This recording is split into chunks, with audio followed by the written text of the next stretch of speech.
नमस्कार, मैं हूं प्रोफेसर राजेंद्र प्रसाद पांडे। आज की चर्चा का विषय है भारतीय अनुवाद भाष्यकार। तो आज हम जिन भाष्यकारों और भाष्यों की चर्चाएं करेंगे वे हैं प्रमुख महत्वपूर्ण बिंदु जो चर्चा के हैं। पहले तो हम बताएंगे अनुवाद भाष्य एवं टीका क्या होती है। उसके बाद हम चर्चा करेंगे महत्वपूर्ण भाष्य ग्रंथों की। फिर हम चर्चा करेंगे प्रमुख भाष्यकारों की और दार्शनिक मतवाद के संदर्भ में भाष्यकारों की चर्चा भी की जाएगी। तो चर्चा आरंभ करते हैं। भाष्यकार जब हम कहते हैं तो हमारा क्या आशय है?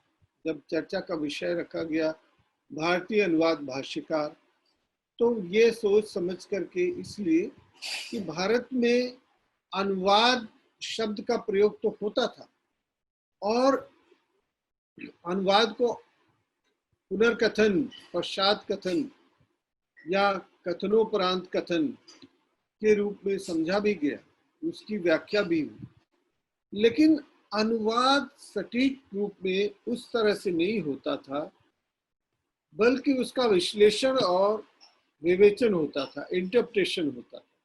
इस अर्थ में जो हमारे यहाँ अनुवाद है वह भिन्न भी है और अनुवाद से मिलता भी है। वो इंटरप्रिटेशन के ज्यादा करीब है, हार्मोनियाटिक्स के ज्यादा करीब है, यानी व्याख्या और अर्थ निर्धारण के ज्यादा निकट है। और हमारी अपनी व्याख्याओं में भाष्य, टीका, अनुवाद ये समानार्थक शब्द के रूप में इस्तेमाल होते हैं। अनुवाद वही नहीं है कि एक भाषा से दूसरी भाषा में अर्थ का अंतरण कर दिया। अनुवाद वजाहत भी है, अनुवाद विश्लेषण भी है, अनुवाद विवेचन भी है और अनुवाद अर्थ निर्धारण भी है, अर्थ की व्याख्या भी है, अन्वय भी है। इसको भी, इस रूप में भी हम अनुवाद को समझते रहे हैं, कम से कम भारतीय परिप्रेक्ष्य में। तो भारतीय जो अनुवाद चिंतन की स्थिति है, उसके संदर्भ में जो हम अनुवाद के भाष्यकारों का उल्लेख करना चाहते हैं, उसका सीधा सरोकार ये है कि हम देखते हैं कि हमारे जो भाष्य, अनुवाद, टीका इत्यादि है वो अनुवाद के कितना करीब है, कितना जुड़ा हुआ है और कैसे चर्चाओं में हमने भाष्यों की बात की है, अनुवादों की। तो हम इसको इस रूप में देखते हैं कि अनुवाद भाष्य और टीका से कैसे जुड़ा। पहले तो ये समझ लें, जब हम भाष्य कहते हैं तो हमारा अभिप्राय ये है कि कोई एक सूत्र है और उसकी व्याख्या कर दी गई, उसमें जो हमारी संहिताएं हैं, जो उपनिषद के तत्व हैं, उनकी भी व्याख्या उसमें शामिल है और पाठ की भी व्याख्या उसमें शामिल है। इसको दूसरे ढंग से समझने की कोशिश करें कि जैसे कोई प्रमेय होता था और प्रमेय निर्मेय जिसे हम जानते हैं, जो प्रैक्टिकल होता है उसे निर्मेय कहते हैं और जो सैद्धांतिक होता है वो प्रमेय होता है। तो गणित में कोई प्रमेय है तो उसके बाद हम इस निष्कर्ष पर पहुंचते थे, उसका विश्लेषण करते हुए फिर निष्कर्ष पर पहुंचते थे, इति सिद्धम, यानी hence proved, hence it is proved. तो हम उसका पहले पूर्व पक्ष रखते थे, फिर उत्तर पक्ष रखते थे। इसी तरह से किसी सूत्र की व्याख्या की जाती है, किसी जो सुभाषित है उसकी जब व्याख्या की जाती है, ये भी व्याख्याएं हैं और ये अनुवाद के दायरे में आते हैं, ये अनुवाद की परिधि में आते हैं। इसको इस संदर्भ से में समझने की, जानने की, देखने की जरूरत है। और टीका, अब टीकाएं क्या क्यों महत्वपूर्ण है?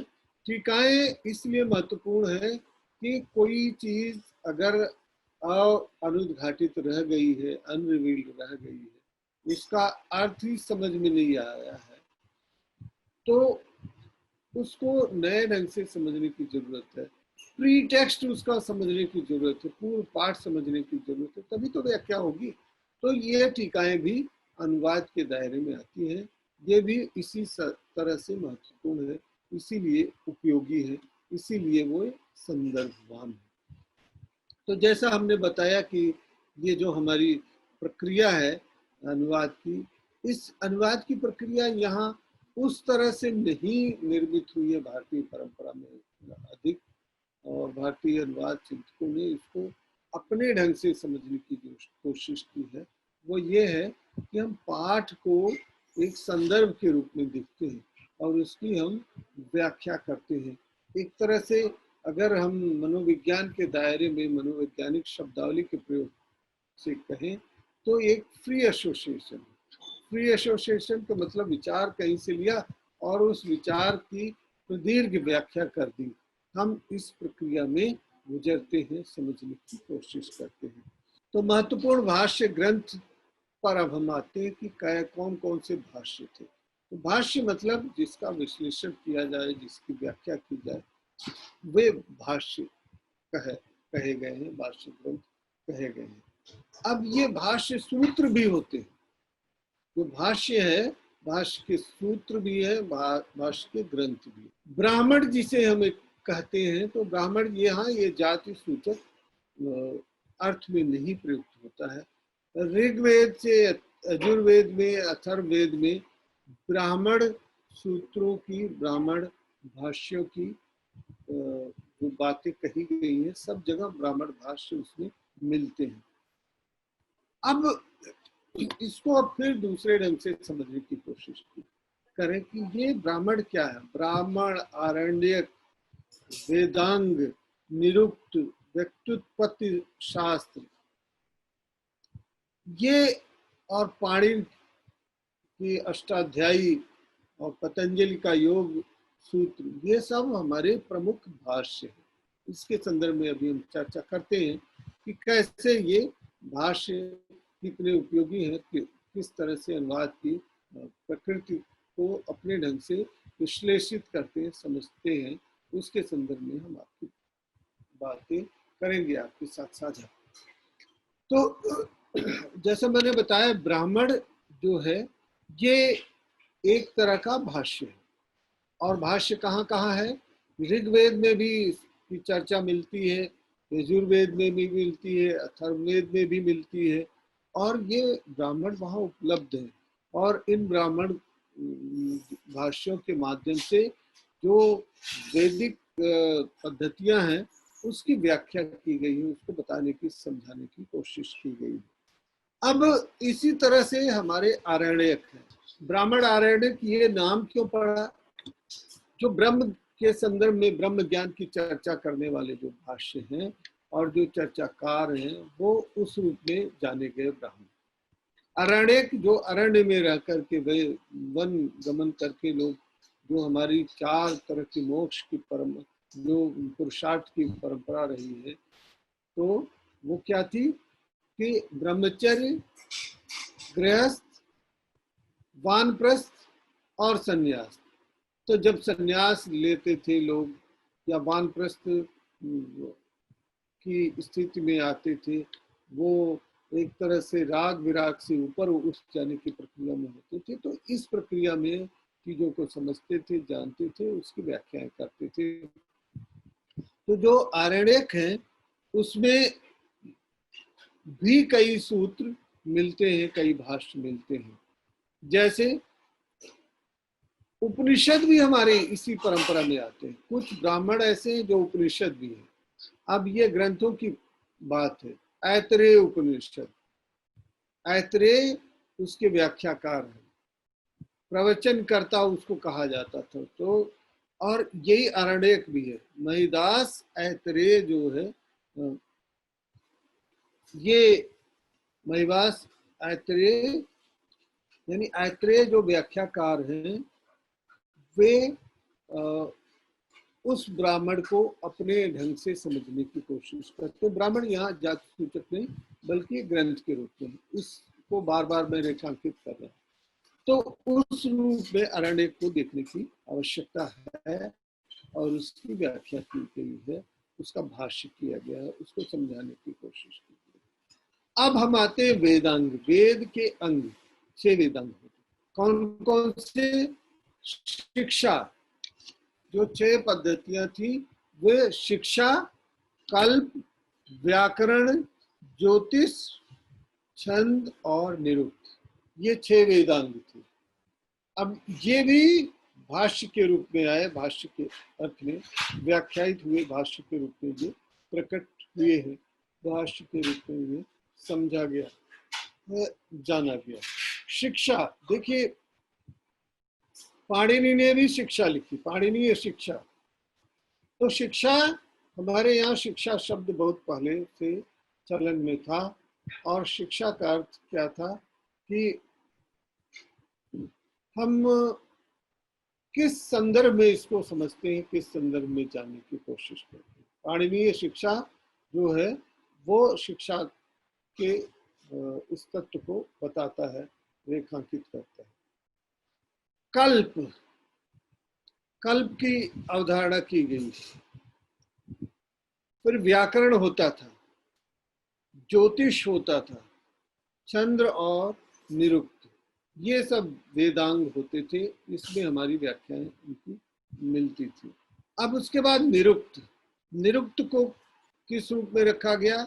असल में जो निघंटु है वही निरुक्त का पर्याय है। निघंटु के रचनाकार व्यास थे, लेकिन एक आचार्य सायण थे, तो सायणाचार्य ने निघंटु को निरुक्त माना, और उन्होंने ये बताने की कोशिश की कि एक प्रमुख वेदांग है, एक प्रमुख तत्व है। फिर व्युत्पत्ति शास्त्र भी हमारे यहाँ रहा। व्युत्पत्ति शास्त्र किस रूप में?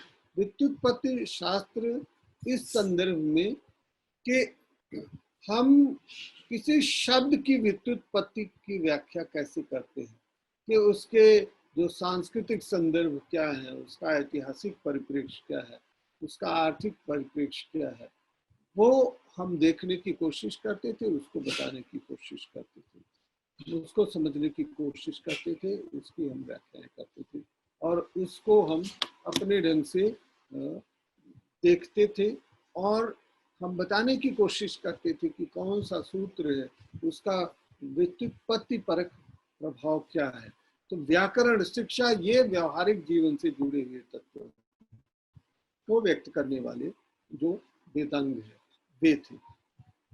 उसमें व्याकरण, ज्योतिष, ये सीधे जीवन से जुड़े हुए तत्व हैं। अब हम आते हैं प्रमुख भाष्यकार। प्रमुख भाष्यकारों में हम जानते हैं कि पाणिनि और पतंजलि, ये इन्होंने महाभाष्य किया है, और ये सबसे बड़े भाष्यकार माने जाते हैं, रहे हैं। इनका जो भाष्य है वो अत्यंत महत्वपूर्ण है।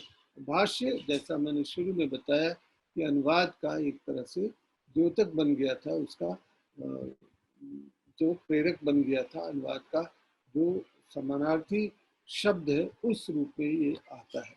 और जो प्रमुख भाष्यकार थे उनके नाम हम ले तो पाणिनि और पतंजलि। पाणिनि ने न केवल अष्टाध्यायी लिखी बल्कि शिक्षा, पाणिनि शिक्षा भी लिखी, और उसमें जो आरण्यक और ब्राह्मण ग्रंथों में है और वैदिक परंपराओं में है, जो वेदांत में, वेदांत मतलब वेद के अंत में, यानी उपनिषदों में जो है भारतीय चिंतन परंपरा में, उसको अपने ढंग से बताने की कोशिश की। पाणिनि की अष्टाध्यायी तो व्याकरण की सर्वाधिक महत्वपूर्ण पुस्तक है, और उसमें कैसे व्याकरण में कैसे पाणिनि जो सूत्र है वो ग्रामर के, he has been the greatest grammarian of the world. विश्व के महानतम वैयाकरणाचार्य पाणिनि रहे हैं, और इस दृष्टि से उनकी पुस्तक भी अत्यंत उपयोगी और महत्वपूर्ण है। ग्रामर को के जो पूरे व्याकरण की पूरी निर्मिति करती है, उसके लिए जो मानदंड स्थापित करने वाली अविलक्षण, अद्वितीय और विलक्षण पुस्तक है, इस संदर्भ में इसको देखने की जरूरत है। तो उन्होंने पाणिनीय सूत्रों की तो व्याख्या की, और पाणिनि ने अपने सूत्रों की व्याख्या की, उसको अपने ढंग से प्रस्तावित किया और व्याकरण की संरचना की। पतंजलि ने महाभाष्य किया योग सूत्र का। योग योग के प्रवर्तक थे। हमारे यहाँ जो षड दर्शन है, 6 तरह के दर्शन है, उनमें ये जो है भारतीय परंपरा में 6 दर्शन है, और वो जो वेदों को मानने वाले थे उन्हें आस्तिक कहा जाता था, और जो वेदों को नहीं मानते थे वे नास्तिक कहे जाते थे। आजकल स्थिति भिन्न हो गई है कि जो ईश्वर में विश्वास करते हैं वे आस्तिक, और जो ईश्वर में विश्वास नहीं करते हैं वे नास्तिक। बल्कि तब ये माना जाता था कि जो वेद में विश्वास करते थे वे आस्तिक, और जो वेद में विश्वास नहीं करते थे वे नास्तिक। तो इस तरह से चारवाक, उसके बाद जैन और बौद्ध दर्शन, ये नास्तिक कहलाते थे, क्योंकि ये जो है वेदों में विश्वास नहीं करते थे, बल्कि ईश्वर में विश्वास करते थे। सभी का ईश्वर में विश्वास थे। और जो षड दर्शन थे उसमें जैसे मैंने अभी योग का उल्लेख किया, तो योग था उसमें मीमांसा, योग मीमांसा, और फिर हम वेदांत, तीन हो गए, योग मीमांसा वेदांत, उसके बाद सांख्य, फिर हम सांख्य, योग, मीमांसा, वेदांत, और इसके अलावा हम योग, सांख्य, मीमांसा, वेदांत, इस तरह से 6 दर्शन उस समय आते थे, जिसमें सांख्य में प्रकृति पुरुष की बात की जाती थी, मीमांसा, वेदांत, इन चीजों की व्याख्याएं की गई हैं। जो वैशेषिक सांख्य, मीमांसा, वेदांत, योग, इस तरह से 6 दर्शन जो थे उसको हम षड दर्शन कहते थे, और इस रूप में उसको हम जानते थे, और इसकी व्याख्याएं की जाती थी। और इसके जो व्याख्याकार थे वे अपने ढंग से भाष्य करते थे, उसकी भी चर्चा हम आगे करेंगे। तो महाभाष्य के संदर्भ में इनका महत्वपूर्ण योगदान है। स्कंद स्वामी, माधव भट्ट, आनंद तीर्थ, आत्मानंद और सायण ने ऋग्वेद का भाष्य किया है। धानुष्यक, यज्वा और वेंकट माधव ये प्रमुख भाष्यकार हैं, और इन्होंने वैदिक संस्कृति की वैदिक ग्रंथों का विश्लेषण किया है। ब्रह्म सूत्र की और अन्य सूत्रों की भी व्याख्या की है, लेकिन ब्रह्म सूत्र के तो प्रमुख व्याख्याता शंकराचार्य हैं, जिसकी चर्चा भी हम करेंगे। तो ये प्रमुख जो भाष्यकार हैं ये माने जाते हैं। अब दार्शनिक मतवाद के अनुसार व्याख्याकार कौन कौन से हैं, इसको भी हम समझने की कोशिश करते हैं संक्षेप में। दार्शनिक मतवाद के अनुसार जो प्रमुख प्रवर्तक हैं, वो 3 प्रमुख प्रवर्तकों की चर्चा इस प्रसंग में हम करेंगे। केवल 3 की करेंगे, अन्य भी हैं, लेकिन हम इन 3 पर ध्यान केंद्रित करेंगे। जैसा हम जानते हैं, अद्वैतवाद, उसके प्रवर्तक हैं शंकराचार्य। विशिष्टाद्वैतवाद, इसके प्रवर्तक हैं रामानुजाचार्य, और द्वैतवाद, इसके प्रवर्तक हैं मध्वाचार्य। इनके संदर्भ में ही हम बात करेंगे, और हम बताएंगे कि कैसे हम जो है इन लोगों ने व्याख्याएं की हैं, कैसे भाष्य किया है। तो ब्रह्म सूत्र एक सूत्र है, उसके भाष्यकार हैं आदि गुरु शंकराचार्य, जिसको हम इस रूप में जानते हैं। और उन्होंने हमारी परंपरा में जो हमारे उपनिषद हैं उसमें व्याख्या की, और व्याख्या का आधार क्या था? 3 तत्व होते हैं दर्शन में। जगत क्या है, ईश्वर क्या है, और आत्मा क्या है। तो जगत, ब्रह्म, आत्मा, इन तीनों के अंतर संबंधों के माध्यम से व्याख्याएं होती हैं। अब अद्वैतवाद का मतलब नॉन डुअलिज्म, वो 2 नहीं है। क्या है? इनकी व्याख्या थी कि आत्मा और ईश्वर एक है, ये बिल्कुल एक है, आइडेंटिकल है, इसमें डुअलिज्म नहीं है, कोई 2 तत्व नहीं है। क्यों नहीं है? क्योंकि जैसे तुलसीदास जी कहते हैं, ईश्वर अंश जीव अविनाशी। ईश्वर का अंश है जीव, और वो कभी नष्ट नहीं होता। हमारी गीता में भी कहा गया है कि वांशांश जीर्णा यथा विहाय भवान नवान देहि। तो नयनम छिदन्ति शस्त्राणि नयनम दहति पावक न चैनम क्लेदन्ति आपो न शोषयत मारता। मतलब कि एक वस्त्र की तरह ये शरीर धारण करता है आत्मा, और जैसे पुराने वस्त्रों को छोड़ करके और व्यक्ति नया वस्त्र धारण करता है, वैसे आत्मा पुराने शरीर को त्याग करके नए शरीर को धारण कर लेती है। ये हमारी गीता का जो दर्शन है। और इसी तरह से उसी में कहा गया है कि नयनम छेदन्ति शस्त्राणि, शास्त्र जिसे छेद नहीं सकता है। नयनम दहति पावक, आग जिसे जला नहीं सकती। ना चैनम ना शोषयन्ति आपो, आप यानी ना शोषयन्ति आपो मारुतः, मारुत यानी वायु से शोषित नहीं कर सकती है। न नयनम दहति पावक न चैनम क्लेदन्ति आपो न शोषयत मारुतः, यानी जिसे अस्त्र जिसका छेद नहीं कर सकता है, छिद्रित नहीं कर सकता है, मार नहीं सकता। न नैनम छिद्रंति शस्त्राणि न शोषयत नैनम दहति पावक, न आग उसे जो है जला नहीं सकती है। नैनम छिदन्ति शस्त्राणि नैनम दहति पावक न चैनम क्लेदन्त्यापो, उसे वायु गीला नहीं कर सकता है और कोई जल उसे पिघला नहीं सकता है, गला नहीं सकता है, और वायु उसे गीला नहीं कर सकता है। वायु उसे सुखा नहीं सकती, जल उसे गीला नहीं कर सकता, वायु उसे सुखा नहीं सकती। यानी ऐसे पूर्ण ब्रह्म स्वरूप जो आत्मा होती है उसकी चर्चा की गई है हमारी गीता में। तो इसकी व्याख्या क्या करते हैं कि ईश्वर और आत्मा में द्वैत नहीं है, दोनों एक ही है। लेकिन क्या होता है, हम अविद्या के कारण, माया के कारण इस मोह में रहते हैं और हम उस प्रपंच में पड़ जाते हैं, हम उससे जुड़ नहीं पाते।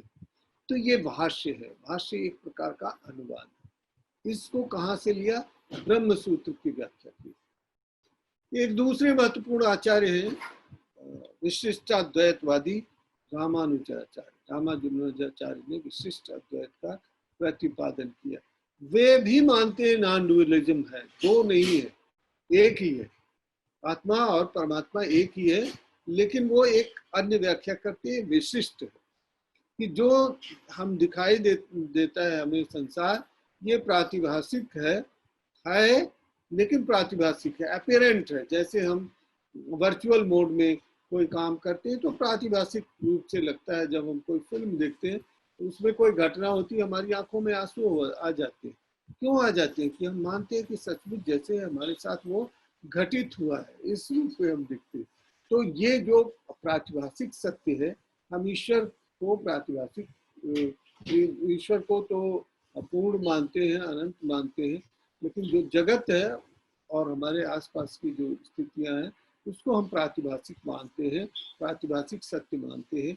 ये ब्रह्म जो रामानुजाचार्य का कथन है, विशिष्टाद्वैतवादी है, इसको इसी रूप में वो व्याख्यायित करते हैं। और मध्वाचार्य तो स्पष्ट रूप से कहते हैं ईश्वर और आत्मा दो अलग अलग तत्व हैं और वो मिलते हैं, मिल सकते हैं, ये बात सही है, लेकिन उनके साथ एक ऐसा कनेक्शन जुड़ा हो ये जरूरी है। तो व्यवहारिक स्थितियां ये होती हैं। तो इन तीन व्याख्याकारों के आधार पर, तीन जो मतवादी हैं उनके आधार पर उनके मतों को भी समझने की कोशिश की गई है, व्याख्याओं को समझने की कोशिश की गई। अब हम इस ओर ले चलते हैं कि आखिर इन भाष्यों का अर्थ क्या है। ये भाष्य और भाष्यकार क्यों हमारे लिए इतने महत्वपूर्ण हो गए? भाष्य और भाष्यकार हमारे लिए इस तरह से महत्वपूर्ण हो गए। ये महत्वपूर्ण इसलिए हुए हैं क्योंकि भाष्य ही अनुवाद का परिप्रेक्ष्य व्यक्त करता है, हमारी स्थितियों को सामने रखता है। और भाष्य जो है ये एक नई प्रविधि है, नया परिक्रम है और अनुवाद के व्यापक संदर्भ में ये जुड़ता है। तो इस तरह से इन भाष्यकारों को भी समझने की जरूरत है। तो आज जब हमने चर्चा की तो हमने भारतीय परिधि में, भारतीय परिप्रेक्ष्य में बताने की कोशिश की कि कैसे जो प्रमुख भारतीय भाष्यकार हैं उन्होंने कैसे भाष्य किया है और कैसे भाष्य को अनुवाद का समानार्थक हम लोगों ने माना है। टीका भाष्य ये कैसे एक दूसरे से जुड़े हुए हैं और उसमें जो कुछ जीवन के सापेक्ष में है और कुछ ईश्वर के सापेक्ष में, यानी कुछ मोक्ष परक है, कुछ पारलौकिक और कुछ लौकिक, जिसे लौकिक अलौकिक कहते हैं, उस संदर्भों से भी जुड़े हुए तत्व हैं। जैसे मैंने बताया कि वेदांग में जो शिक्षा है, कल्प है, व्याकरण है, ज्योतिष, छंद और निरुक्त। तो ज्योतिष, छंद और निरुक्त तो सीधे लौकिक जीवन से जुड़े हुए हैं। व्याकरण का भी सीधा भाषा से सरोकार है, लेकिन शिक्षा भी हमारे व्यावहारिक जीवन से जुड़ी है। लेकिन कल्प जो है जीवन अनुचरण और ये जो हमारे अलौकिक जीवन से भी जुड़ी हुई चीजों की भी व्याख्याएं करती है।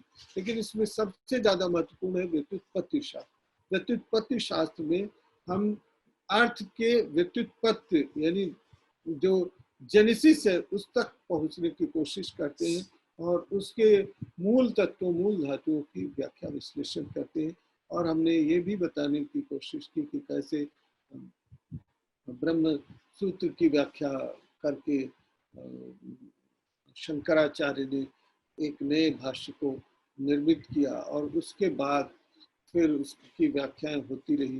कैसे विशिष्टाद्वैतवाद रामानुजाचार्य ने बताया, कैसे मध्वाचार्य ने द्वैतवाद बताया, फिर उसके बाद द्वैताद्वैत, द्वैत भी अद्वैत भी, और अन्य व्याख्याएं हुई। सनकादि संप्रदाय भी बने, श्री संप्रदाय बने, आदि आदि संप्रदाय बने, उसके आधार पर व्याख्याएं हुई।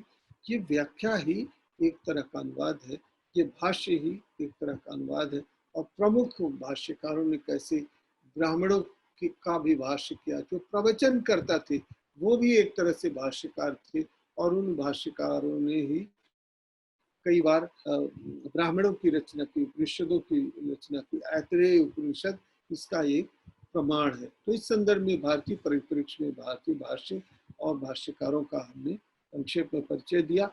आशा है कि अनुवाद की इस बधी बधाई लीक जो हम जानते थे कि transfer of meaning, transfer of sentence, transfer of word, उसके दायरे से अलग भारतीय परिप्रेक्ष्य में व्यापक संदर्भ में जो अनुवाद को समझा गया है, उसको प्रमुख भाष्यकारों के उदाहरण से हमने बताने की कोशिश की है। आशा है ये चर्चा आपको उपयोगी लगी।